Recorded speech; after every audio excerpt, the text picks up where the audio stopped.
só precisa de uma possibilidade. E Troy sabia que com Rafael Mancini, até a menor suspeita seria suficiente para garantir que ele nunca mais visse o filho. O que Troy não sabia, o que ele não poderia imaginar, era que o cachorro não tinha morrido. Ele ainda estava vivo e alguém o havia salvado. No 40º andar da Lakeshore Tower, Rafael Mancini estava diante de uma parede de vidro, olhando para Chicago, velada pela névoa fina de uma manhã de março. Sua mão esquerda segurava um copo de uísque pela metade, sua mão direita estava fechada em um punho. Atrás dele, na vasta sala de estar com piso de mármore preto, um homem estava ajoelhado no chão, com o nariz quebrado, sangue escorrendo pelo queixo e pingando no tapete branco. Seu nome era Paulie, um dos soldados mais leais da família Mancini. Ou pelo menos ele tinha sido até esta manhã, quando Rafael descobriu que ele havia perdido uma carga no valor de $200.000 no Porto Sul por causa do que ele chamou de descuido. Rafael não se virou para olhar para Paulie. Ele apenas falou em uma voz baixa e uniforme, como se estivesse comentando sobre o tempo. Descuido é quando você esquece de trancar uma porta. Perder $200.000 é quando você me desrespeita. Então ele se virou, atravessou a sala e atingiu Paulie mais uma vez na mandíbula. Nenhuma arma, apenas sua mão nua. Mas o golpe foi forte o suficiente para mandar Paulie de lado, sua cabeça batendo no chão de pedra. Connor Burns estava perto da porta, com 40 anos, seu rosto inexpressivo, imóvel. Ele tinha visto cenas como essa muitas vezes para se enganar agora. Quando Rafael Mancini batia em alguém, a coisa mais sábia que um homem podia fazer era ficar parado. Rafael olhou para Paulie, caído no chão, seus olhos frios como pedra, não selvagens de raiva, mas carregando o tipo de frieza que calculava o tipo de violência usada para enviar uma mensagem, em vez de liberar emoção. O Império Mancini foi construído sobre esse mesmo tipo de violência por 3 gerações. Do avô de Rafael, que imigrou da Sicília para Chicago na década de 1950, ao seu pai, que expandiu o território durante a década de 1980, até o próprio Rafael, que assumiu o controle quando seu pai morreu e transformou a família na maior organização clandestina do norte de Illinois, controlando o porto, cassinos clandestinos e uma rede de empréstimos e esquemas de proteção que se estendia por 3 condados. Rafael governava com 2 coisas: medo e respeito. Mas qualquer um que estivesse perto o suficiente sabia que o medo sempre vinha primeiro. Ele ordenou que Connor levasse Paulie para fora, depois foi lavar as mãos na pia de granito do banheiro principal. O sangue em seus nós dos dedos escorreu com a água e desceu em espiral pelo ralo. E ele olhou para seu próprio rosto no espelho. 36 anos, cabelo preto, mandíbula quadrada, olhos escuros, um rosto bonito do tipo que deixava as pessoas com medo em vez de admiração. Então a porta do banheiro se abriu e uma pequena tempestade entrou. Não uma tempestade de neve desta vez, mas uma menina de 7 anos com cabelo preto encaracolado e olhos grandes exatamente como os de sua mãe, correndo direto para abraçar a perna de seu pai. Papai. Era Zoe, a única filha de Rafael, a criança cuja mãe morreu ao dar à luz. A criança por causa de quem ele ainda se agarrava a algum pequeno resquício de gentileza em um mundo feito de ferro e sangue. Rafael mudou em um único segundo, tão rapidamente que se Paulie tivesse visto, não teria acreditado que era o mesmo homem. Ele se abaixou, pegou Zoe nos braços e sua voz suavizou. Por que você está acordada tão cedo, princesa? Zoe envolveu os braços em volta do pescoço dele, e então perguntou com uma voz tão pequena que a pergunta perfurou cada camada da armadura que Rafael Mancini usava. Papai, quando o Brutus volta para casa? Rafael não respondeu imediatamente. Ele segurou a filha com mais força e olhou para a janela, para a cidade abaixo. E naqueles olhos que geralmente eram frios como aço, havia algo mais agora. Não raiva, não crueldade, mas dor. Brutus não era apenas um cachorro. Brutus era o cachorro que sua mãe, Lucia Mancini, havia criado desde que era um pequeno embrulho enrugado, pequeno o suficiente para caber em 2 mãos. Ela amava aquele cachorro mais do que amava a maioria das pessoas. Ela conversava com ele, dormia ao lado dele, e quando morreu de um derrame 6 anos antes, Brutus ficou ao lado de sua cama por 3 dias e se recusou a sair, não comia, não bebia, apenas ficava ali choramingando baixinho até que Rafael finalmente o tirou de lá. A partir daquele dia, Brutus se tornou a última lembrança viva de sua mãe. Perder Brutus era perder sua mãe uma segunda vez. Rafael colocou Zoe no chão, beijou sua testa e disse: "Estou procurando por Brutus. Prometo que vou trazê-lo para casa." Então ele entrou em seu escritório, onde Connor já esperava com um arquivo fino na mão. "As câmeras de segurança mostram 3 homens escalando o muro naquela noite", disse Connor. "A trilha leva ao território de Novak. Mas quando os homens foram verificar o armazém de Novak, o cachorro não estava lá. Ele desapareceu depois de sair do armazém. Ninguém sabe para onde foi." Rafael pousou o copo de uísque na mesa com tanta delicadeza que não fez som algum. Mas Connor sabia que aquele silêncio era mais perigoso do que qualquer grito. "Expanda a busca", disse Rafael. "Cada bairro, cada beco, cada lixão. Dobre a recompensa. Não me importa o que custe. Encontre Brutus." 2 meses após a noite da tempestade de neve, Tank não era mais o esqueleto meio morto que Belle havia arrastado para debaixo do viaduto. O cachorro havia se recuperado completamente, e a transformação foi tão surpreendente que Pearl disse que parecia mágica, como se uma criatura moribunda tivesse se transformado em algo tão majestoso que as pessoas na rua paravam para olhar. Tank era tão alto quanto o quadril de Belle, músculos se movendo sob um pelo cinza-preto brilhante, sua cabeça larga e quadrada com as dobras pesadas ao longo do rosto, uma mandíbula larga, olhos escuros e um andar lento e pesado que carregava seu próprio poder silencioso. A ferida em sua pata dianteira havia cicatrizado completamente, deixando apenas uma leve cicatriz longa, escondida sob o pelo. Quando Tank caminhava ao lado de Belle na rua, as pessoas saíam do caminho. Ninguém ousava chegar perto, e debaixo do viaduto, nenhuma pessoa havia se aproximado do lugar onde ela dormia depois da noite em que Tank havia afugentado o homem bêbado. Numa tarde em meados de abril, quando o tempo começou a amolecer, Belle levou Tank ao bebedouro público no Parque Hamilton para lavá-lo. Ela derramou água nas costas de Tank, usou as mãos para esfregar a poeira da estrada de seu pelo, e quando seus dedos deslizaram pelo pescoço dele, tocaram um pequeno caroço duro sob a pele, na parte alta da nuca, logo atrás da orelha esquerda. Belle parou, tocou novamente. O caroço não era maior que um grão de arroz, enterrado fundo sob a pele grossa. Ela sabia o que era. No curso de enfermagem, ela havia estudado um pouco de cuidados veterinários básicos e sabia que era um microchip. O tipo de chip minúsculo que um veterinário implanta sob a pele de um cachorro para registrar as informações do dono. O coração de Belle se apertou.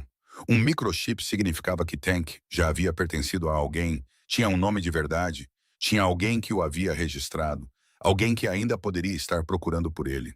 Ela se sentou ao lado de Tank na grama, uma mão ainda pousada em seu pescoço enquanto seus pensamentos giravam em círculos. Se ela levasse Tank a uma clínica veterinária para escanear o chip, ela saberia quem era seu dono. E se esse dono ainda o quisesse, ela o perderia. Perder Tank significaria perder o único companheiro que lhe dera um motivo para acordar todas as manhãs nos últimos 2 meses. Perder o guarda que a vigiava enquanto ela dormia todas as noites. Perder a única coisa que restava neste mundo que ainda precisava dela. Mas se ela não procurasse, se alguém lá fora estivesse chorando todas as noites porque o havia perdido, se alguma criança estivesse perguntando todos os dias quando o cachorro voltaria para casa, então que direito ela tinha de mantê-lo para si? Belle olhou para Tank. Ele estava estiado ao sol na grama, olhos semicerrados, cauda abanando lentamente, lambendo sua mão de vez em quando, tão pacífico que ela queria parar o tempo e permanecer naquele momento para sempre. Ela sussurrou: "Se eu encontrar seu dono, vou te perder. Mas se eu não procurar, não serei diferente da pessoa que te acorrentou àquele poste, te mantendo em um lugar ao qual você não pertence." Ela tomou a decisão. Mas não hoje. Hoje, ela só queria ficar ali sentada com a mão nas costas de Tank, o sol em seu rosto, e fingir que aquele momento duraria para sempre. Ainda não. Hoje não.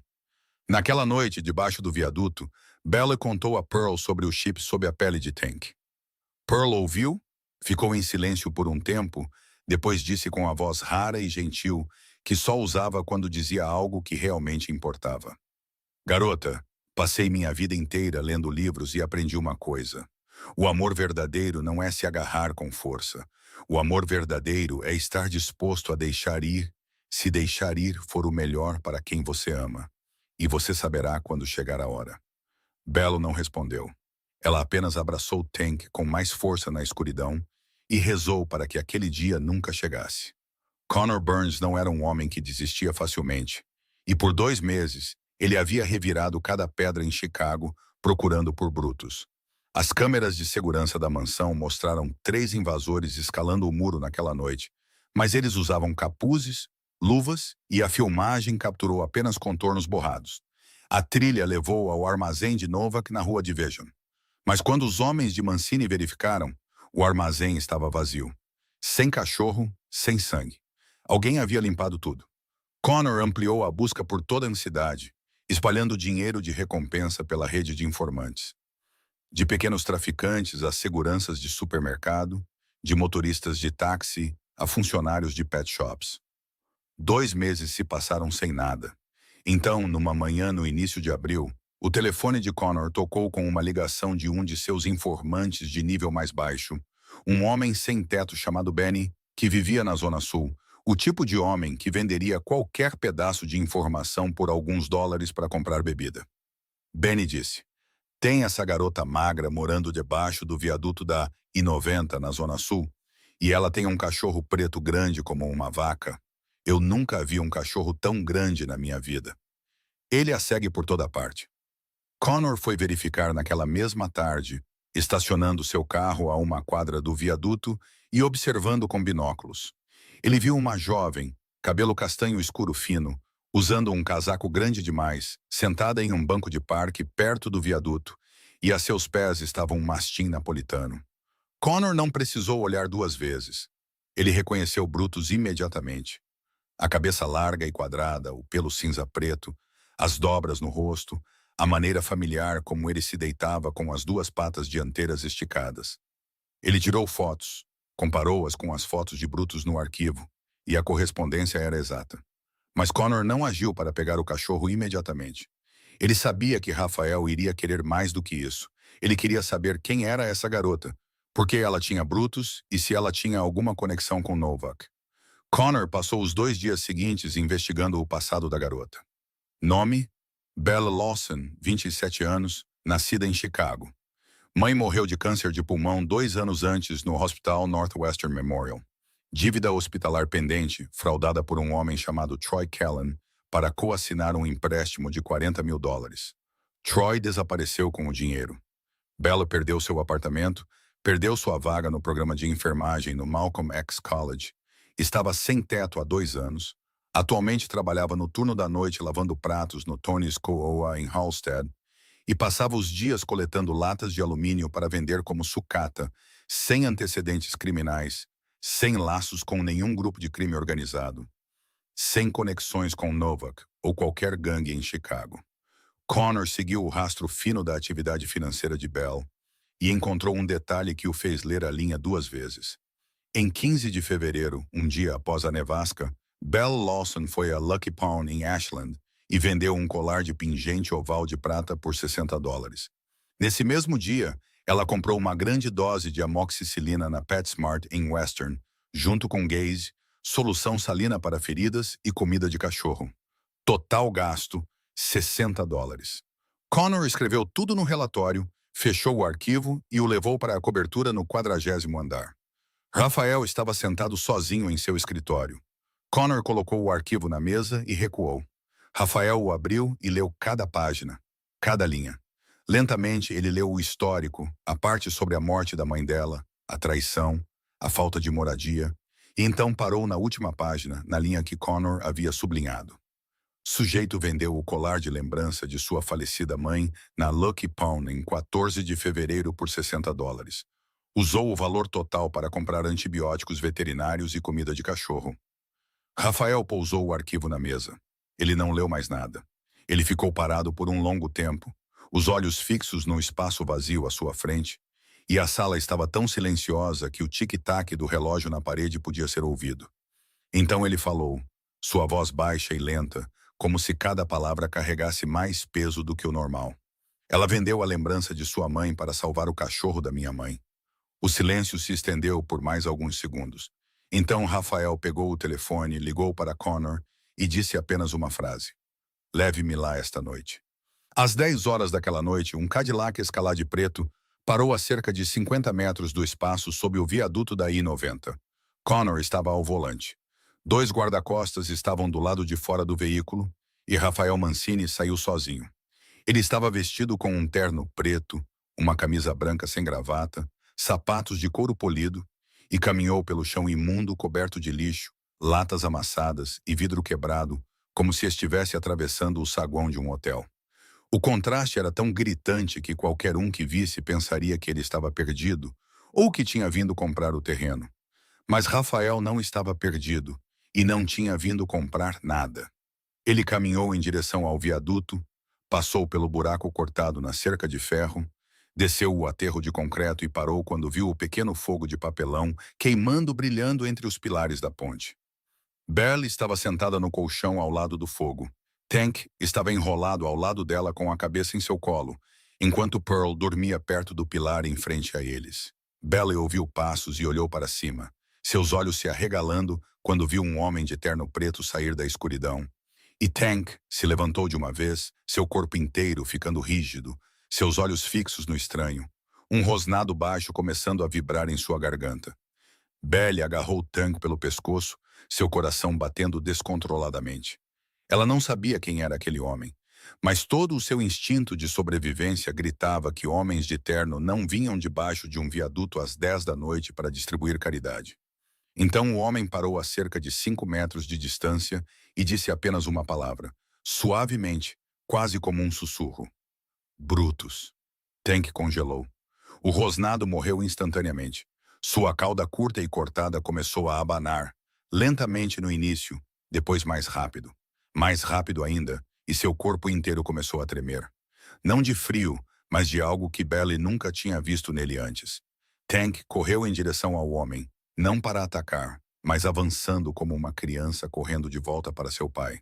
Ele pulou, suas patas dianteiras pousando no peito do homem, sua cabeça enorme pressionando contra o rosto do homem, sua língua lambendo-o por toda parte, e os gemidos que encheram o espaço sob o viaduto não eram sons de dor, mas sons de alegria. Os sons de alguém que esteve perdido por muito tempo e finalmente encontrou o caminho de casa. Rafael Mancini caiu de joelhos, ambas as mãos envolvendo a cabeça do cachorro, o rosto pressionado em seu pelo, e ele chorou. Sem soluços, sem suspiros, apenas lágrimas escorrendo em silêncio pelo rosto que todo o submundo de Chicago temia. Ele segurou Brutus, e Brutus lambeu as lágrimas de seu rosto.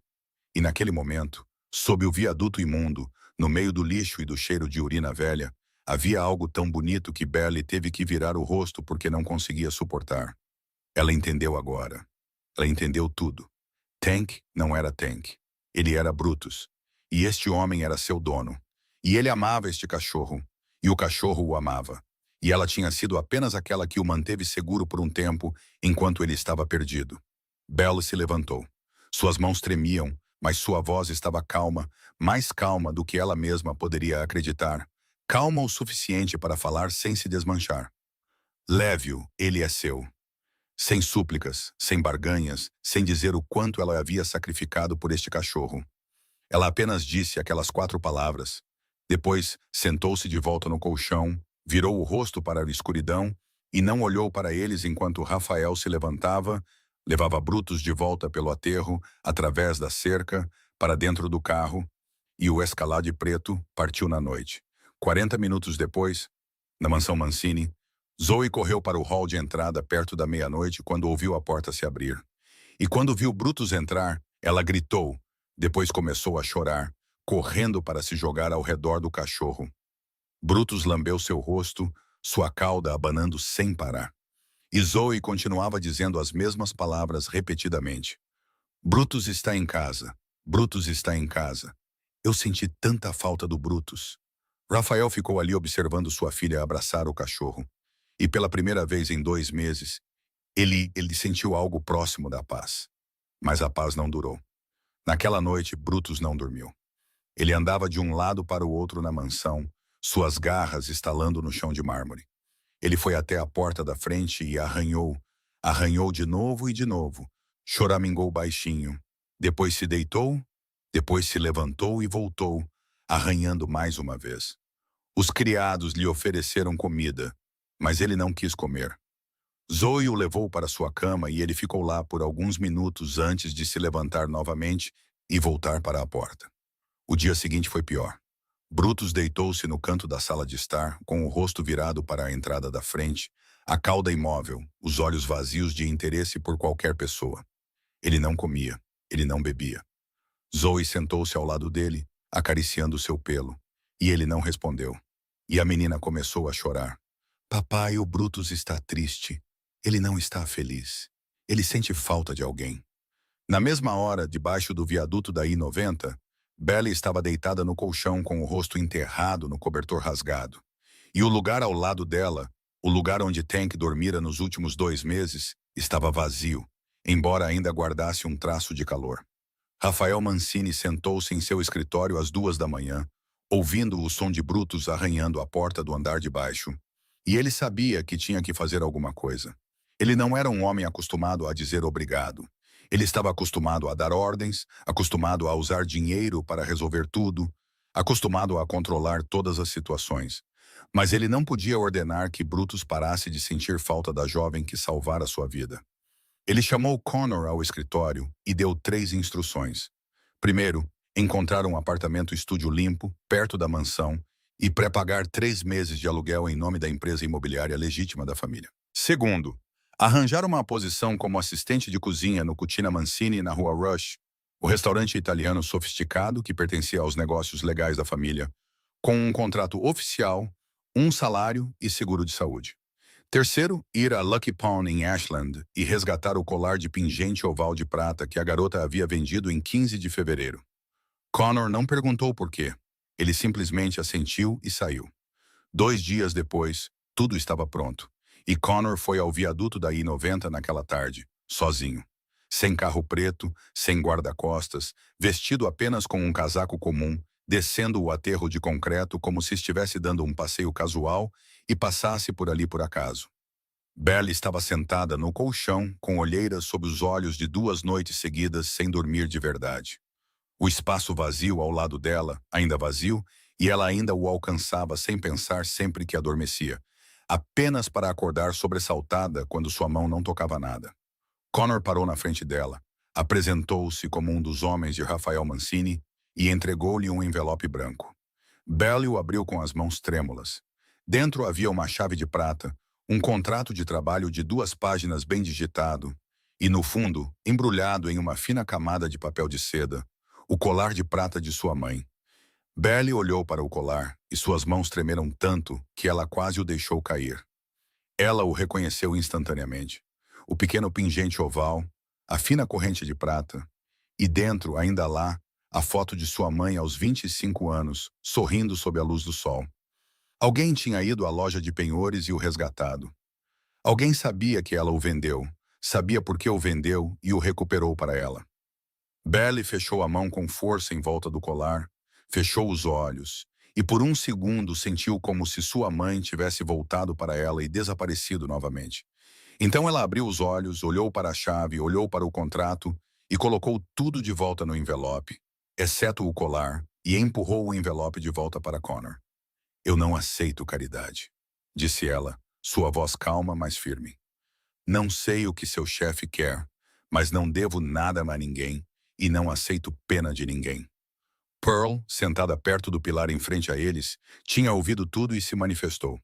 Charlotte Brontë fez Jane Eyre abandonar Rochester por amor próprio, mas no final Jane ainda voltou. Garota, amor próprio é uma coisa linda, mas não te mantém aquecida quando está 20 graus abaixo de zero. E não te compra o jantar. Belly olhou para Pearl, depois para Connor, e não disse nada. Connor permaneceu firme. Rafael o havia avisado com antecedência que a garota recusaria. Ele disse, isso não é caridade. É um trabalho legítimo no Cucina Mancini com um contrato, um salário de $18 por hora e seguro de saúde. Você trabalhará como assistente de cozinha. Será treinada e avaliada como qualquer outro funcionário. O apartamento é um benefício do trabalho, não um presente. O Sr. Mancini não dá coisas de graça. Você trabalhará por cada dólar. Quanto ao colar, ele o resgatou porque acredita que ninguém deveria perder a lembrança de sua mãe, especialmente alguém que o vendeu para salvar seu cachorro. Silêncio. Belly olhou para o colar em sua mão, olhou para o lugar vazio no colchão onde Tank costumava dormir e fez apenas uma pergunta. Eu poderei visitar o cachorro? Connor assentiu. Isso pode ser arranjado. Belly olhou para Pearl. Pearl olhou de volta para ela e não disse mais nada. Apenas deu um pequeno aceno de cabeça. Belly pegou o envelope de volta. Eu aceito o trabalho pelo cachorro, apenas pelo cachorro. 3 dias depois, Belly se mudou para um apartamento estúdio na rua 51, a 15 minutos da mansão Mancini de ônibus. O quarto era pequeno e limpo, com uma cama de solteiro feita com lençóis brancos, uma mesinha, um mini frigorífico e um banheiro com chuveiro. Belly ficou no meio do quarto, colocou sua mochila no chão, olhou ao redor e não soube o que fazer. Ela havia morado debaixo do viaduto por 2 anos. Havia esquecido como era estar dentro de um quarto com uma porta que tranca, com 4 paredes, com um teto que impedia a chuva. Ela entrou no banheiro, ligou a água quente e, quando o calor tocou sua pele, escorreu por suas costas e lavou 2 anos de sujeira, suor, lágrimas e solidão. Belly ficou sob o chuveiro e chorou. Ela não chorou porque estava triste.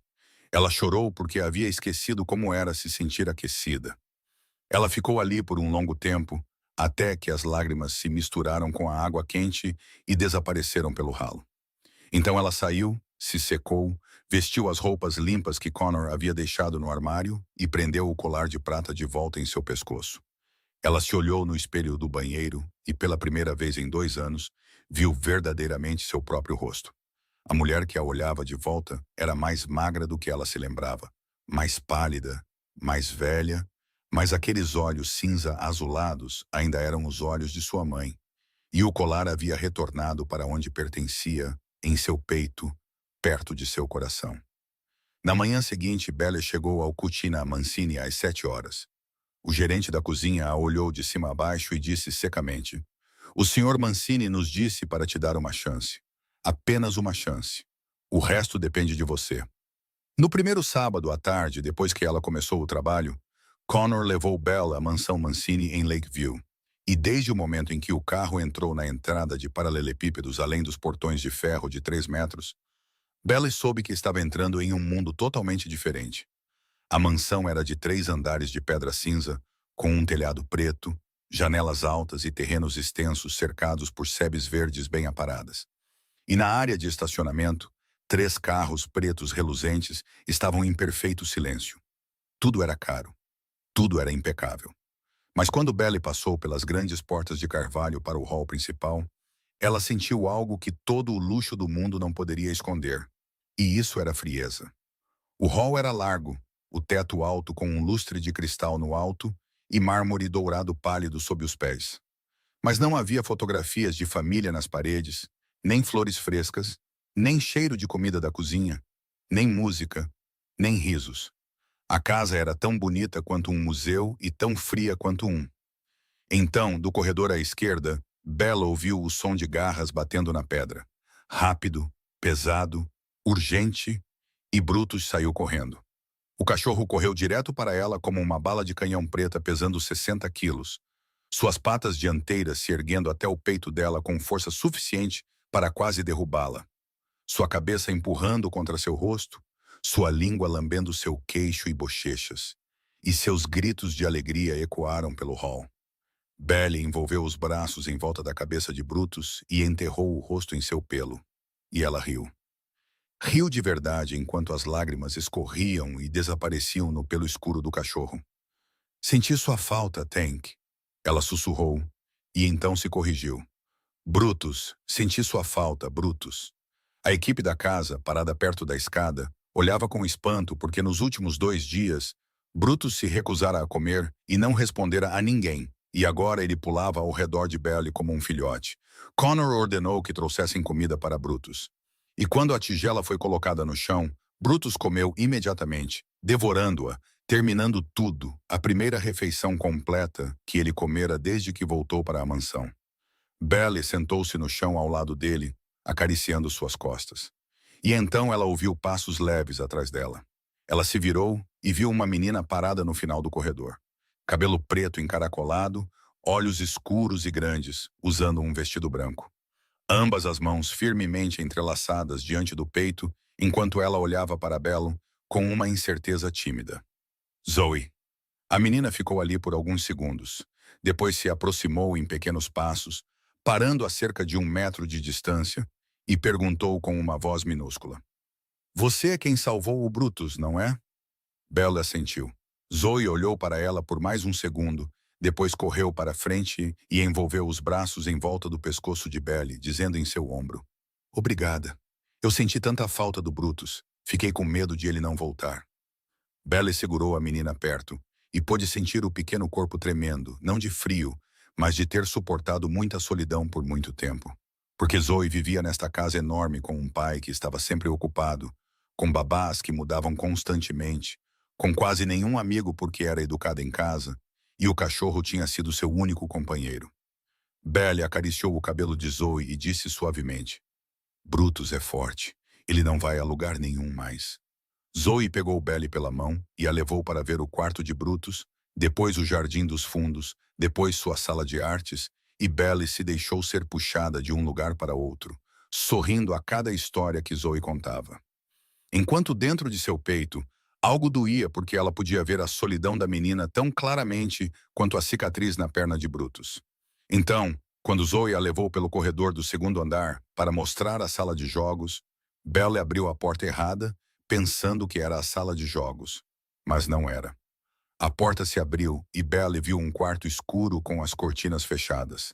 Na mesa de carvalho, no centro do quarto, havia 2 pistolas ao lado de uma caixa aberta de munição e, ao lado delas, uma pilha de papéis e um telefone preto.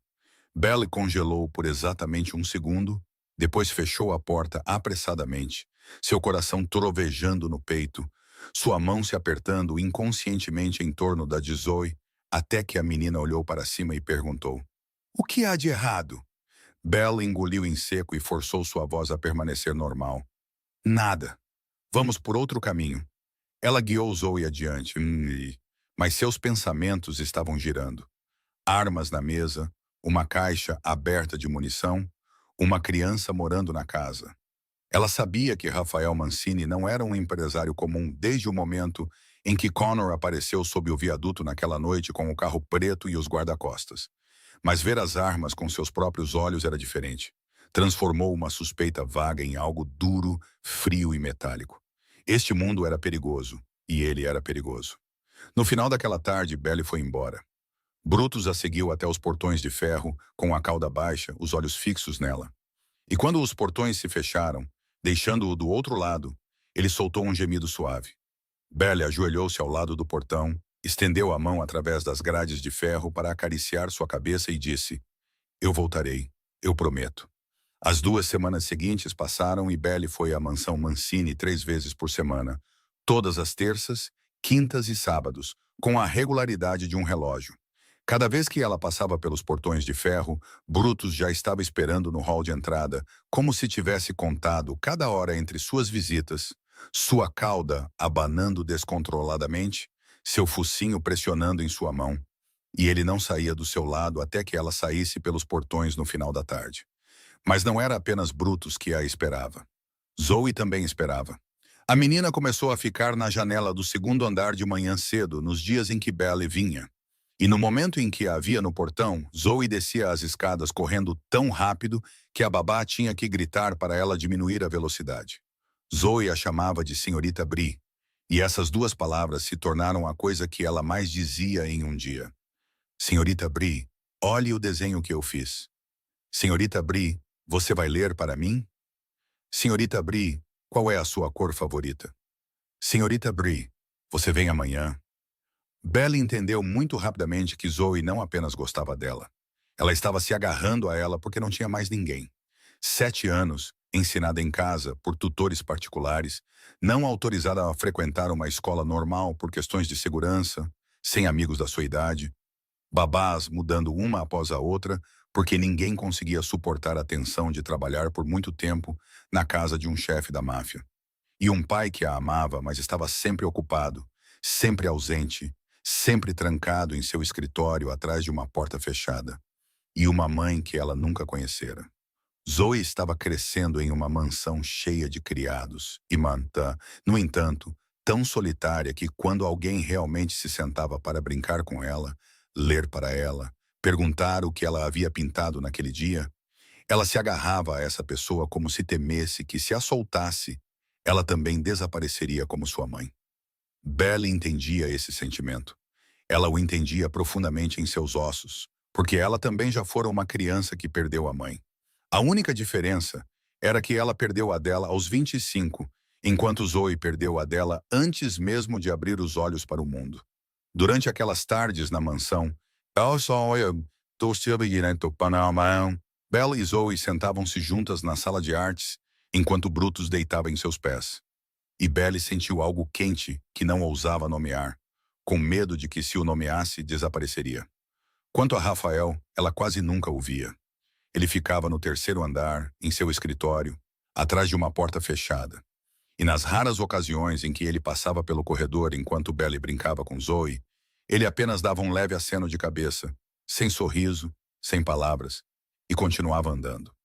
Bella acenava de volta e nunca tentava iniciar uma conversa. Ela conhecia seus limites. Ela estava ali por Brutus e por Zoe, não por ele. Mas então veio a tarde de terça-feira da segunda semana. Belle chegou 20 minutos mais cedo do que o normal, porque seu turno no restaurante havia terminado antes do previsto. E quando ela entrou no hall de entrada, ouviu gritos explodindo do escritório do primeiro andar, o som de algo batendo em uma parede, o barulho agudo de vidro quebrando.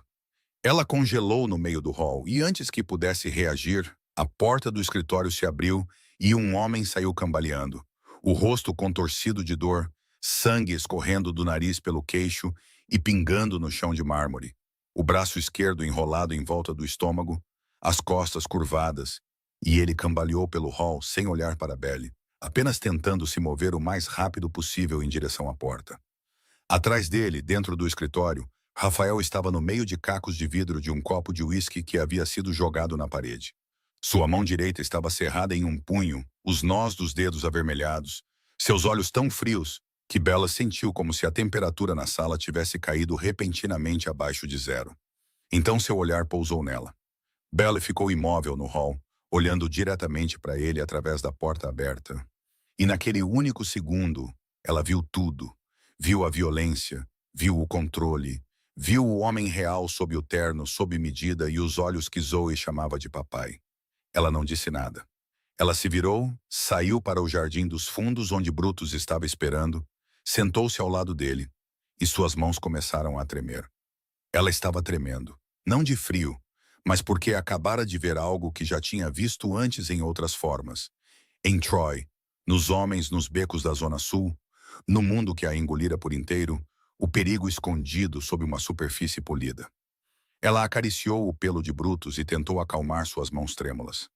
No terceiro andar, Rafael estava na janela, olhando para o jardim, olhando para Belle sentada ao lado de Brutus, e ele sentiu algo a que não estava acostumado. Não raiva, não indiferença, mas vergonha. Ele havia espancado homens na frente de seus soldados dezenas de vezes e nunca se importou. Mas hoje ela tinha visto, e por alguma razão que ele não conseguia explicar, o fato de ela ter visto o fez querer recuar a mão. A segunda tempestade de neve do inverno varreu Chicago em uma tarde de sábado perto do final de abril. Estranha e violenta, o tipo de tempestade que os locais chamavam de o último tapa do inverno, antes que a primavera realmente chegasse. Belle estava na mansão passando tempo com Zoe e Brutus. Quando o céu mudou de cinza para preto em menos de 30 minutos, o vento começou a uivar e a neve caiu tão espessa que os portões de ferro desapareceram de vista, além das janelas da sala de estar. Connor ligou para dizer que as estradas estavam fechadas, os ônibus pararam de funcionar e não havia como levar Belle de volta ao seu apartamento naquela noite. Ela estava presa na mansão. Então, às 6 da noite, a energia acabou. Toda a área ficou sem eletricidade e a mansão mergulhou na escuridão. O gerador de reserva só conseguia manter o aquecimento funcionando no primeiro andar e parte do segundo. Não havia luzes. Os criados acenderam velas por todo o primeiro andar, as pequenas chamas dançando sobre as paredes de pedra. E a mansão, já fria por natureza, agora parecia um antigo castelo de filme. Zoe chorou. A menina tinha medo do escuro desde muito pequena. A babá disse que toda vez que a energia acabava, Zoe chorava até adormecer de exaustão. E esta noite, a babá já tinha ido para casa antes da tempestade. Então não havia ninguém lá, exceto a equipe da casa, Connor, que estava em seu próprio escritório fazendo ligações para resolver problemas. E Rafael, que estava no terceiro andar. Belle ouviu Zoe chorando do quarto no segundo andar e subiu sem esperar que lhe dissessem, sem precisar da permissão de ninguém.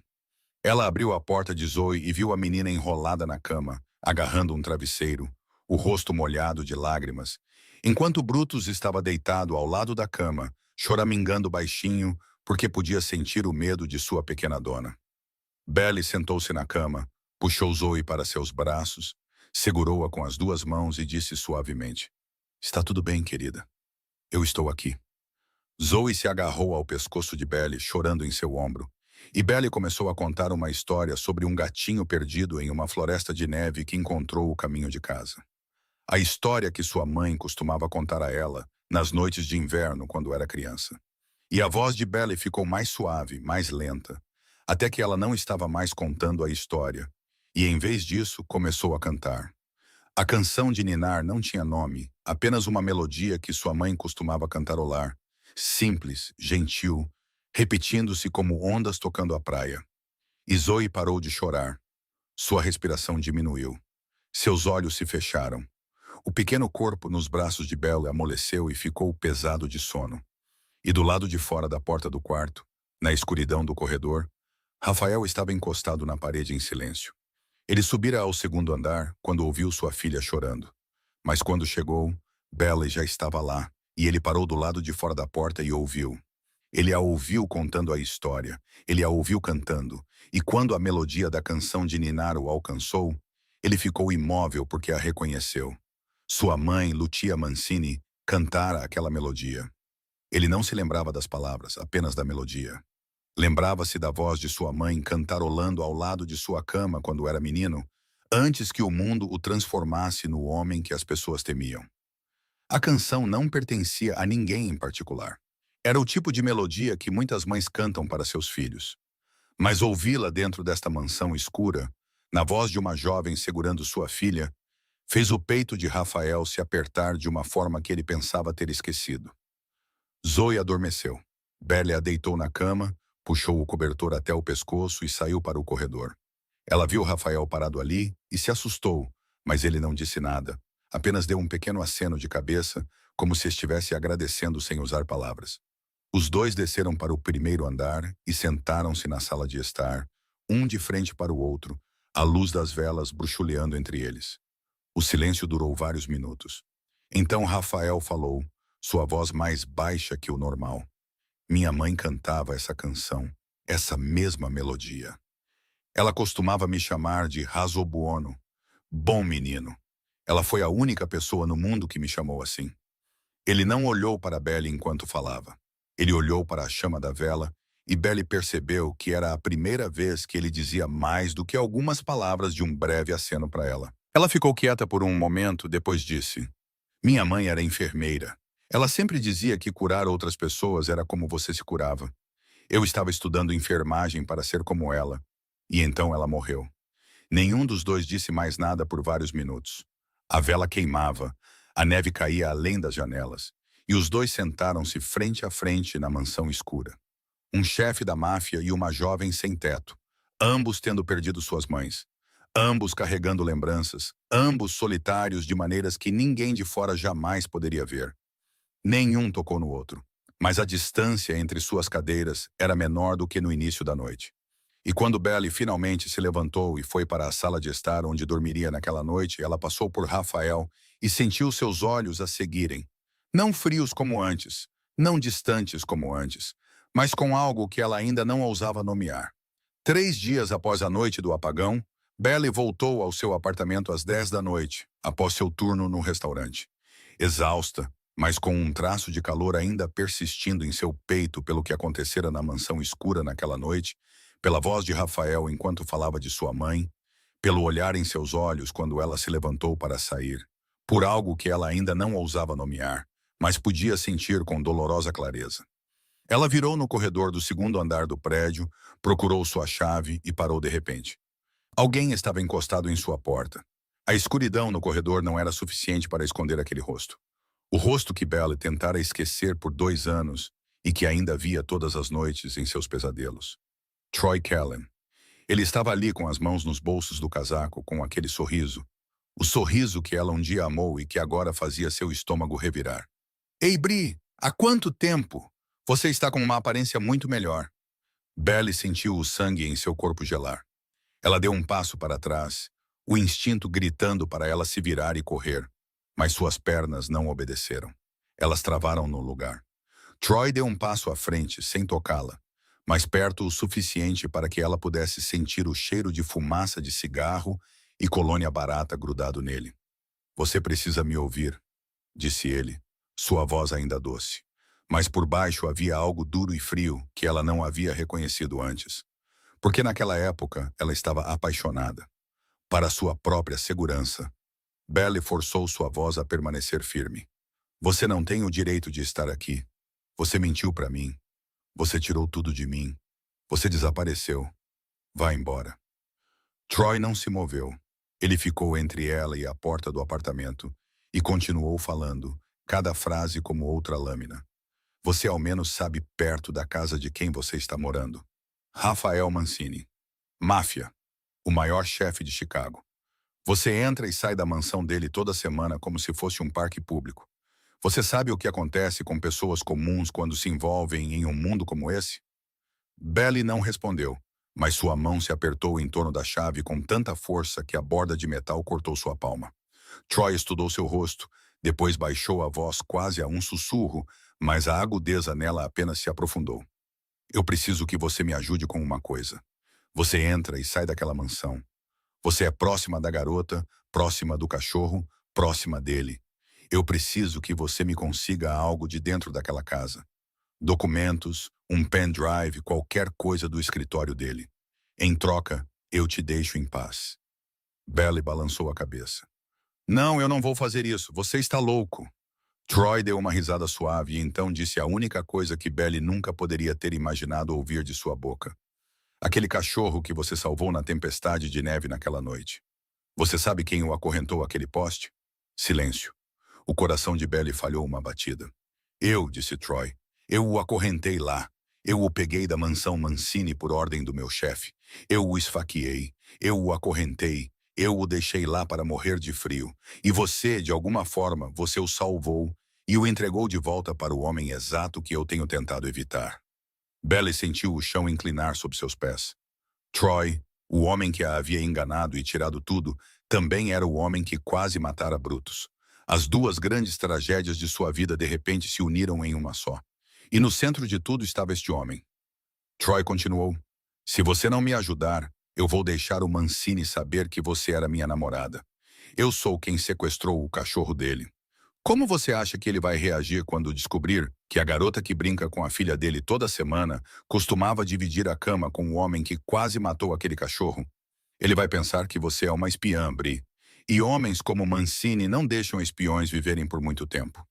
Então Troy se afastou, desceu as escadas e desapareceu na noite. Belle ficou no corredor com as costas contra a parede, as pernas tremendo tanto que ela finalmente escorregou e sentou no chão. Ela ficou ali por 5 minutos, depois 10, tentando controlar a respiração, tentando pensar, tentando encontrar uma saída. Se ela contasse a Rafael sobre Troy, ele descobriria que ela tinha uma conexão com o homem que sequestrou Brutus. E mesmo que ela fosse inocente, essa conexão por si só seria suficiente para torná-lo desconfiado. E ela perderia tudo. Brutus, Zoe, o apartamento, o emprego, tudo o que ela mal começara a reconstruir. Mas se ela ficasse em silêncio e fizesse o que Troy queria, então ela se tornaria uma espiã de verdade. E se fosse descoberta, as consequências seriam ainda piores. Belle não dormiu naquela noite. Na manhã seguinte, ela foi direto para o viaduto da I-90 para encontrar Pearl. Pearl ainda estava lá, ainda sentada contra o pilar da ponte, ainda lendo o livro de bolso gasto com as pontas enroladas. Belly sentou-se ao lado dela e contou tudo, do início ao fim, sem esconder nada. Pearl ouviu, quieta por um longo tempo, uma mão acariciando a lombada do livro. Então ela olhou para Belly com aqueles olhos brilhantes que 2 anos na rua ainda não conseguiram apagar. E ela disse, Agatha Christie me ensinou que um homem culpado sempre se prejudica quando fala demais. Ele veio direto à sua porta. Ele te disse que sequestrou o cachorro. Ele o esfaqueou. Ele o acorrentou. Ele acabou de te dar munição, garota. Use-a. Belly passou 2 dias fazendo um plano. Sem dormir, mal comendo, sua mente funcionando sem descanso como uma máquina que não podia ser desligada. As palavras de Pearl continuavam ecoando em sua cabeça. Ele acabou de te dar munição. Use-a. A munição, neste caso, era a confissão de Troy. Mas uma confissão falada em um beco escuro não significava nada, a menos que fosse capturada. Clara, inegável, impossível de negar depois. Belly comprou um aplicativo de gravação para seu celular antigo, do tipo que podia rodar em segundo plano sem aparecer na tela. Ela o testou várias vezes em seu apartamento até ter certeza de que poderia capturar vozes claramente, mesmo com o telefone enterrado no bolso de seu casaco. Então ela contatou Troy. Ele havia deixado um novo número de telefone em um pedaço de papel enfiado sob sua porta na noite em que veio. E Belly enviou uma mensagem de texto curta. Eu concordo em me encontrar. Luz Café na rua 47. Amanhã à tarde, 3 horas. Troy respondeu imediatamente. Boa garota, venha sozinha. Na tarde seguinte, Belly sentou-se em uma mesa de canto no Luz Café. O aplicativo de gravação rodando no telefone guardado no bolso esquerdo de seu casaco. Ela manteve as 2 mãos visíveis sobre a mesa para que Troy pensasse que ela não estava escondendo nada, quando, na verdade, cada segundo estava sendo gravado. Troy chegou, sentou-se à sua frente, pediu café e começou a falar. Belly não precisou perguntar muito. Tudo o que ela teve que fazer foi interpretar a jovem assustada que precisava entender no que havia se metido. E Troy, por ser o tipo de homem que adorava se gabar e controlar outras pessoas, assustando-as, contou-lhe tudo. Ele disse que trabalhava para Gregor Novak, o chefe de gangue do leste europeu na Zona Oeste. Ele disse que Novak havia ordenado o sequestro do mastim napolitano de Rafael Mancini para aplicar pressão na guerra pelo território do Porto Sul. Ele disse que ele e outros 2 homens haviam escalado o muro da mansão Mancini em uma noite em meados de janeiro. Pegaram o cachorro e, quando o cachorro mordeu, ele o esfaqueou na pata dianteira com uma faca. Ele disse que Novak havia ordenado que o cachorro fosse morto, mas ele não ousou fazê-lo. Então o levou para o beco industrial na rua 43 na noite da tempestade de neve de 14 de fevereiro, acorrentou-o a um poste com uma corrente de bicicleta e o deixou lá para morrer de frio. Ele contou tudo, cada detalhe, cada nome, cada data, e Bella ficou ouvindo, seu rosto cuidadosamente arranjado em medo, enquanto por dentro contava cada segundo de áudio gravado passando. Quando Troy finalmente terminou, ele se inclinou para a frente sobre a mesa. Agora você entende, certo? Se Mancini descobrir que eu estava envolvido, estou morto. E você era minha garota. Você está dentro da casa dele. Ele vai pensar que você é uma informante para mim. Então você me ajuda a obter informações. Eu as vendo para Novak e consigo dinheiro suficiente para proteger nós dois. Belly deu um pequeno aceno de cabeça e disse exatamente o que Troy queria ouvir. Eu preciso de tempo. Me dê uma semana. Troy sorriu, satisfeito, levantou-se, deu um tapinha em seu ombro como se tivesse acabado de ganhar uma mão de cartas e saiu do café. Belly ficou na mesa por mais 5 minutos, pegou seu telefone, verificou o arquivo de áudio, apertou o play e a voz de Troy soou claramente, cada palavra nítida e inconfundível. Ela tinha essa prova. Mas Troy não era tão estúpido quanto parecia. Ele viveu no submundo tempo suficiente para saber que nunca se deve apostar tudo em uma única jogada. Logo após sair do café, Troy voltou para seu apartamento, abriu seu telefone, procurou em uma pasta antiga de fotografias e encontrou o que precisava. Uma foto tirada 2 anos antes. Belle e Troy com os braços um ao redor do outro do lado de fora do bar na Avenida Milwaukee. Belle sorrindo radiantemente. Troy beijando sua testa. Os dois parecendo tão felizes e íntimos que ninguém vendo a imagem poderia pensar que eram estranhos. Troy enviou essa fotografia de um número oculto para Marco, um soldado de baixo escalão de Mancini que Troy reconheceu dos dias em que costumava frequentar bares na Zona Oeste, junto com uma mensagem curta. Pergunte ao seu chefe de quem era a namorada, a garota que brinca com a filha dele. Marco não sabia de onde a foto tinha vindo, mas sabia que se envolvesse a segurança da família Mancini, ele tinha que relatar. E ele levou a foto para Connor. Connor a levou para a cobertura e 30 minutos depois, a foto estava na mesa de Rafael. Rafael olhou para a fotografia. Belle com os braços em volta de Troy, sorrindo, feliz, íntima. Ele virou o envelope. Nenhum nome de remetente, nenhum número de telefone, apenas a mensagem impressa. Rafael não fez perguntas. Ele não ligou para Belle. Ele não pediu uma explicação. Ele reagiu da maneira que o instinto o ensinou a reagir. O instinto que o manteve vivo por 20 anos no submundo. O instinto de controlar, o instinto de cortar qualquer coisa que pudesse ser uma ameaça antes que tivesse a chance de causar dano. Ele chamou Connor ao escritório e deu a ordem com uma voz monótona. Revogue o acesso de Belle Lawson à mansão. A partir de agora, ela não passa por aquele portão. Connor olhou para ele por um segundo, depois assentiu e saiu. Naquela tarde de sábado, Belle foi à mansão como sempre fazia. Mas quando chegou ao portão de ferro, o guarda não o abriu. Ela ficou do lado de fora, deu seu nome, disse que era esperada para visitar Brutus, e o guarda apenas balançou a cabeça. Você não está mais na lista. Belle ligou para Connor. Nenhuma resposta. Ela ligou para o gerente do restaurante.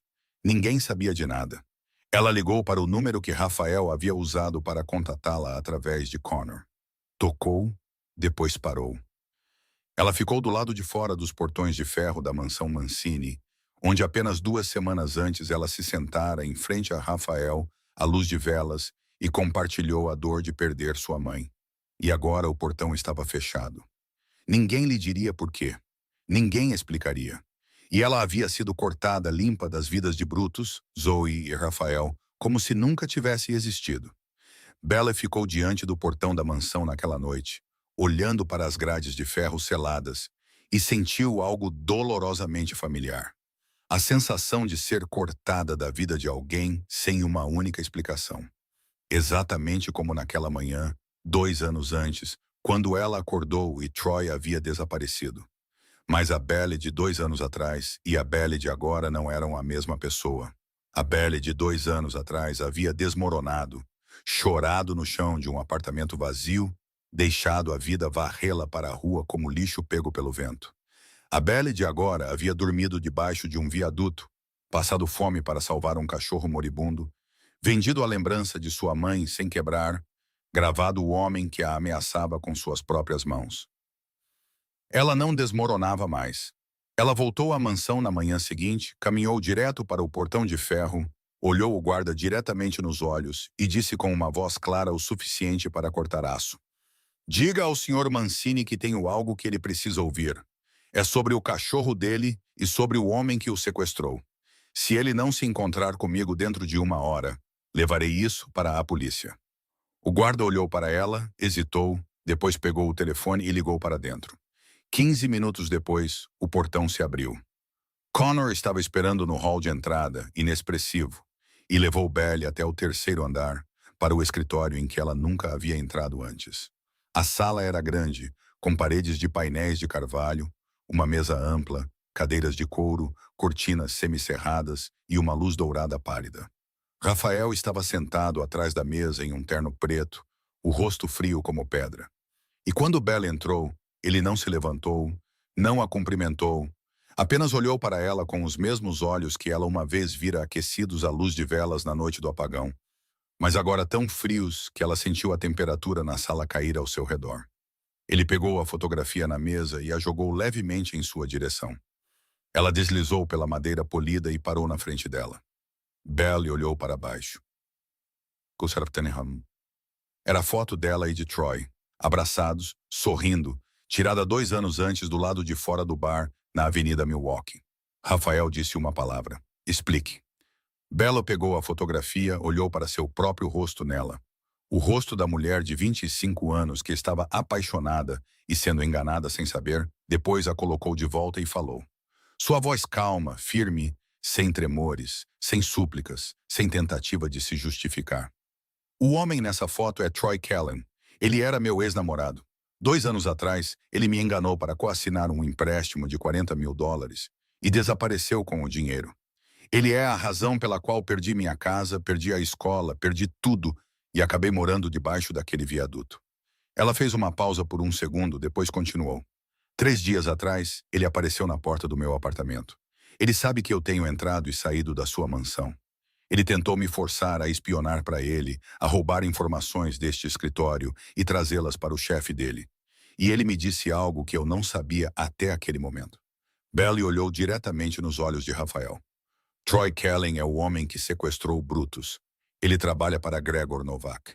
Ele e outros 2 homens escalaram seu muro em uma noite em meados de janeiro, pegaram Brutus e quando Brutus revidou, Troy o esfaqueou na pata dianteira com uma faca. Então, quando Novak ordenou que o cachorro fosse morto, Troy não ousou fazê-lo. Então ele levou Brutus para o beco na rua 43 na noite da tempestade de neve de 14 de fevereiro. Acorrentou-o a um poste e o deixou lá para morrer. Rafael não se moveu, seu rosto não mudou, mas Belly viu a mão que repousava em sua mesa se fechar lentamente em um punho até que os nós dos dedos ficaram brancos. Ela colocou seu telefone na mesa, abriu o aplicativo de gravação e apertou o play. A voz de Troy encheu a sala silenciosa, clara e nítida, cada palavra cortando o ar. Eu trabalho para Novak. Novak me ordenou que pegasse o cachorro de Mancini. Eu e outros 2 caras escalamos o muro. Ele mordeu. Eu o esfaqueei. Novak me disse para matá-lo. Eu não ousei. Eu o acorrentei no beco na rua 43 na tempestade. Pensei que ele estaria morto pela manhã. A gravação durou 4 minutos e 12 segundos. Durante esses 4 minutos e 12 segundos, ninguém na sala respirou alto o suficiente para ser ouvido. Connor ficou perto da porta, seu rosto mudando quando o nome de Novak apareceu. Rafael sentou-se tão imóvel quanto uma estátua, apenas sua mão se apertando cada vez mais, até que Belly pensou que ele poderia quebrar a mesa em 2. A gravação terminou. Silêncio. Belly pegou seu telefone e o guardou de volta no bolso e se levantou. Ela olhou para Rafael uma última vez e disse, eu o gravei porque queria que você tivesse a prova, não porque eu precisava que você acreditasse em mim. Passei 2 anos na rua sem que ninguém acreditasse em mim. Então ela se virou e caminhou em direção à porta. Sua mão mal havia tocado a basteta quando a voz de Rafael veio de trás dela. Não alta, mas tão clara que cada sílaba parecia esculpida no ar. Belly, ela parou, mas não se virou. Sente-se. Ela ainda não se virou. 3 segundos de silêncio se passaram e então Rafael falou novamente. E desta vez sua voz era diferente. Não era fria. Não era a voz de um homem dando uma ordem. Era a voz de um homem dizendo algo que ele nunca havia dito a ninguém em todos os seus 36 anos de vida. Eu estava errado. Me desculpe. Rafael não perdeu tempo. No momento em que Belly saiu do escritório, ele chamou Connor de volta e deu uma ordem com a voz que Connor ouvira apenas algumas vezes em 20 anos ao seu lado. Baixa, lenta, cada palavra pesada como chumbo. Troy Callan, encontre-o. Traga-o para mim antes do amanhecer. Connor assentiu e desapareceu. A máquina Mancini se moveu como sempre, como algo lubrificado e afiado por décadas, com uma rede de informantes espalhada por Chicago, de bares a docas, recebendo a ordem em 1 hora. E antes da meia-noite, Connor tinha o endereço do apartamento de Troy, em West Garfield Park. Troy estava fazendo as malas quando a porta foi arrombada. Ele nem teve tempo de alcançar a janela antes que 2 homens de Mancini o imobilizassem. Uma mão sobre sua boca, seu corpo jogado no chão. Eles o levaram para um armazém no distrito de Southport, onde Connor estava esperando. Troy falou em 20 minutos e nem foi preciso violência, porque ele era um covarde por natureza. E assim que entendeu que estava sentado na frente do braço direito de Rafael Mancini, ele estava disposto a vender qualquer um para salvar sua própria pele. Ele confessou que Novak havia ordenado o sequestro de Brutus. Ele deu os nomes dos 2 homens que foram com ele. Ele admitiu ter esfaqueado o cachorro. Ele admitiu ter acorrentado o cachorro na tempestade de neve. Ele admitiu ter enviado a fotografia de Belly para Marco para incriminá-la. Connor gravou tudo e depois ligou para Rafael. Rafael deu o veredito por telefone. Troy Callan deveria deixar Illinois em 24 horas, permanentemente. Se ele voltasse, ou se aproximasse de Bella Lawson de qualquer forma novamente, não haveria um segundo aviso. Troy foi deixado na estação de ônibus Greyhound, às 4 da manhã, com uma passagem só de ida para St. Louis, e ele embarcou no ônibus sem olhar para trás. Na manhã seguinte, Rafael ligou para o advogado particular da família, entregou o arquivo de áudio de Belly junto com a confissão de Troy e ordenou que tudo fosse enviado ao FBI por um canal intermediário. A evidência foi suficiente para abrir um caso federal contra Gregor Novak por extorsão, sequestro de propriedade e uma longa lista de outras acusações que o FBI vinha rastreando, mas ainda não tinha provas suficientes para agir. Mas Novak não era o tipo de homem que ficava parado esperando para ser preso. Ele tinha olhos e ouvidos dentro do sistema. E quando soube que o FBI estava preparando um mandado, ele decidiu dar um último golpe em Mancini antes que tudo desmoronasse. Às 2 da tarde, Belly estava no Cucina Mancini se preparando para o turno do jantar, quando seu telefone vibrou. Era a babá de Zoe. Belly atendeu, e a voz da babá tremia tanto que quase se desfez. Senhorita Belly, há estranhos observando a Zoe. 2 homens estão sentados em um carro preto do lado de fora dos portões. Eles a observam a tarde toda. Tenho medo de levá-la para fora. Não consigo falar com o Sr. Mancini. Não consigo falar com o Sr. Connor. Não sei para quem mais ligar. Belly não pensou. Ela não teve tempo para pensar. Ela jogou seu avental na mesa de preparação, correu para o estacionamento dos fundos do restaurante, pegou o velho Toyota que Connor lhe emprestara para ir ao trabalho e dirigiu direto para a mansão. Mas antes de ir, ela fez uma coisa que mais tarde não conseguiu explicar nem para si mesma. Ela parou na mansão, o portão já aberto porque seu acesso havia sido restaurado após a reunião do dia anterior, e chamou por Brutus. O cachorro veio correndo em direção ao carro e pulou no banco de trás como se entendesse exatamente o que estava se acontecendo. Belly dirigiu por 15 minutos até a casa, estacionou bem na frente e viu o carro preto do outro lado da rua com 2 homens dentro. Ela não olhou para eles novamente. Ela entrou direto na escola, encontrou Zoe encolhida no escritório da babá, com a mochila agarrada ao peito, o rosto pálido de medo. Belly a pegou nos braços e disse suavemente: "Venha comigo, está tudo bem." Ela levou Zoe para o carro, a colocou no banco de trás ao lado de Brutus, afivelou o cinto e, quando se virou para abrir a porta do motorista, viu que um dos 2 homens havia saído do carro preto e estava caminhando em sua direção. Belly nem teve tempo de reagir antes que Brutus reagisse por ela. O cachorro saltou do banco de trás para a porta aberta que Belly acabara de alcançar, colocando-se entre ela e o homem. 60 quilos de músculo, cabeça baixa, dentes à mostra, brancos, e o rosnado que veio do fundo de seu peito era o mesmo rosnado que ela ouvira na noite em que o homem bêbado a atacou debaixo do viaduto. Só que desta vez era mais feroz, mais aterrorizante, porque desta vez ele não estava apenas protegendo-a, ele estava protegendo Zoe. O homem parou de repente, olhou para o cachorro, depois recuou, voltou para o carro preto e o veículo partiu. 10 minutos depois, Rafael chegou. 3 carros pretos, 6 guarda-costas, Connor ao seu lado. Ele saiu e viu esta cena.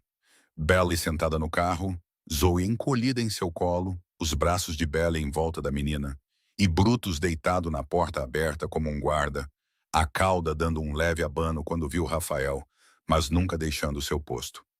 Rafael ficou ali olhando para os 3.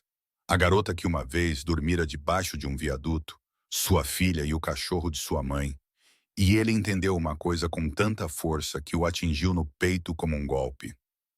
Ela não apenas salvara seu cachorro, ela acabara de salvar sua filha. Naquela noite, o FBI prendeu Gregor Novak em sua casa na rua Division, junto com 6 de seus homens de confiança. Com base nas evidências do arquivo de áudio e das confissões, a guerra territorial terminou não em sangue, mas em uma gravação de áudio feita por uma jovem sem teto em um café. Perto da meia-noite, Rafael voltou para a mansão exausto, seu terno amassado, seus olhos vermelhos de fadiga. Ele entrou na cozinha e encontrou Belly sentada à mesa com 2 xícaras de chá esperando. Uma para ela, uma para ele. Ela não perguntou o que havia acontecido. Ela não precisava dos detalhes. Ela apenas sabia que ele precisava se sentar e beber algo quente. Rafael sentou-se à sua frente, pegou a xícara na mão e, quando a pousou, sua mão roçou a dela na mesa. Leve, não intencional, mas nenhum dos dois se afastou. 1 ano se passou. As imagens se moviam como cenas de um filme em câmera lenta.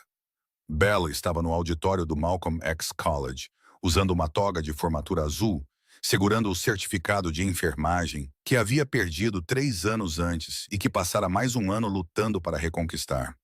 Seus olhos vermelhos, mas sorrindo tão amplamente que suas bochechas doíam. No fundo do auditório, a 30 metros do palco, Rafael estava encostado em um pilar. Ele não se sentou com a multidão. Ele não ficou na frente. Ele ficou no fundo e a observou. E quando seu nome foi chamado, ele deu um pequeno aceno de cabeça que ninguém notou, exceto Connor, que estava ao seu lado. Zoe sentou-se na primeira fila, acenando e chamando Senhorita Bree, enquanto segurava um desenho de 4 pessoas, 3 adultos, uma criança e um grande cachorro preto deitado no meio. Sob o desenho, ela havia escrito em letras tortas: Minha família. Na semana seguinte, Belly assinou o contrato para comprar um pequeno apartamento de 1 quarto em Bridgeport, pagando com o dinheiro que ela mesma ganhara com seu salário como gerente do Cucina Mancini, onde fora promovida após 8 meses trabalhando na cozinha. Não porque Rafael tivesse ordenado, mas porque ela era melhor no trabalho do que qualquer outra pessoa naquela cozinha. Rafael se ofereceu para comprar a casa para ela. Ela recusou. Ela disse: eu preciso fazer isso sozinha para saber que é realmente meu. E ele não perguntou uma segunda vez, porque a essa altura ele entendia que era assim que ela se mantinha de pé. Numa noite de setembro, Belly estava no terraço da mansão Mancini, um lugar que ela começara a visitar com frequência, não apenas por causa de Brutus ou Zoe, mas por outra razão que ambos sabiam, e nenhum dos dois havia falado em voz alta por meses. O horizonte de Chicago se estendia diante deles, milhões de luzes piscando como estrelas que haviam caído na terra. E Rafael estava ao lado dela, mais perto do que o normal, seu ombro quase tocando o dela. Ele olhou para a cidade, depois para ela, e disse com uma voz baixa e sem pressa, cada palavra soando como se ele tivesse carregado a frase dentro de si por muito tempo e nunca tivesse ousado dizê-la antes. Eu controlei metade desta cidade, Belle, mas não consigo controlar o que sinto toda vez que você está aqui. Belle olhou para ele, olhou para a cidade abaixo, depois olhou de volta para ele e disse: eu costumava viver debaixo desta cidade, sob um viaduto, abaixo da linha de visão de todos, e você é a primeira pessoa que realmente olhou para baixo e me viu. Rafael ergueu a mão e tocou seu rosto gentilmente, lentamente, como se tivesse medo de que ela recuasse, mas ela não o fez. Ele se inclinou e a beijou gentilmente, lentamente, sem pressa, sem fogo explodindo, apenas seus lábios tocando os dela e o mundo inteiro parando por 3 segundos. A seus pés, Brutus estava enrolado no chão do terraço, olhos fechados, roncando uniformemente, sem saber e sem precisar saber que as 2 pessoas que ele mais amava acabavam de se encontrar. 6 meses depois, Belly propôs um projeto a Rafael que ela carregava em seu coração há muito tempo. Havia um antigo armazém Mancini na Zona Sul, um lugar que já fora usado para operações que Rafael estava lentamente abandonando à medida que avançava para negócios legítimos, e ela queria transformá-lo em um abrigo para os sem-teto. Camas quentes, refeições, conexões com serviços sociais, programas de colocação profissional. Rafael concordou sem precisar pensar muito. Ele pagou pelas reformas e deixou Belly administrar todo o lugar. No dia da inauguração do abrigo, Belly estava na porta e olhou para dentro e viu Pearl em frente às estantes de livros no canto da pequena biblioteca que Belly havia criado só para ela. As prateleiras não eram grandes, mas Pearl estava ali como se alguém lhe tivesse devolvido um reino inteiro. Ela olhou para Belly, seus olhos brilhantes, e disse: eu tenho um trabalho de novo depois de 8 anos, garota, e não vou deixar um único desgraçado devolver um livro atrasado. Numa tarde de outono, Belly estava na porta do abrigo quando uma jovem apareceu na entrada. Magra, trêmula, assustada, com um casaco rasgado e uma mochila velha sobre um ombro. E a jovem olhou para Belly com olhos que Belly reconheceu instantaneamente, porque eram seus próprios olhos de 2 anos antes. Os olhos de alguém que havia perdido tudo e não sabia para onde ir. Ouvi dizer que este lugar ajuda pessoas como eu, disse a garota, sua voz tremendo. Não tenho onde dormir esta noite. Belly abriu a porta mais amplamente. Entre, você está segura aqui. A jovem entrou e sentou-se, e Brutus, mais velho agora, mais lento agora, levantou-se do canto onde passava as tardes deitado em silêncio, caminhou até ela, cheirou sua mão e, em seguida, pesadamente, apoiou sua grande cabeça em seu colo, exatamente como ele havia apoiado no colo de Belle naquela primeira noite sob o viaduto na tempestade de neve. A jovem começou a chorar, sua mão acariciando a cabeça do cachorro, e Belly ficou observando com um pequeno sorriso, porque sabia que o círculo acabara de se fechar. Seu telefone vibrou. Uma mensagem de Rafael. Zoe quer saber se a senhorita Bry vem para casa para jantar esta noite. Belly digitou de volta uma palavra. Casa, sempre em casa. Belly Lawson uma vez teve um colar de prata, a última coisa que sua mãe deixou. Ela o vendeu em uma noite de tempestade de neve para salvar um cachorro cujo nome ela nem sabia. Ela não tinha ideia de que aquele cachorro a levaria a uma família. Um amor e a prova de que quando você dá o que tem de mais precioso, a vida encontra uma maneira de devolvê-lo 100 vezes mais. Esta história não é apenas uma história. É um lembrete de que a bondade nunca se perde. Que não importa onde você esteja, não importa o fardo que esteja carregando em seus ombros, um pequeno ato do coração pode mudar uma vida inteira. Não apenas a sua, mas as vidas de pessoas que você ainda nem conheceu. Como você se sentiu depois desta história? Você já teve um momento em sua vida em que um pequeno ato de bondade mudou tudo? Compartilhe nos comentários. Estamos sempre ouvindo e valorizamos cada história, cada sentimento do lugar mais profundo de seus corações. Se esta história te tocou, por favor, curta, compartilhe com alguém que você ama e inscreva-se no canal e ative as notificações para não perder novas histórias a cada semana. Desejo a todos vocês que estão assistindo a este vídeo boa saúde, uma vida alegre e paz no dia a dia. Obrigado por ficar até o final. Adeus e até o próximo vídeo.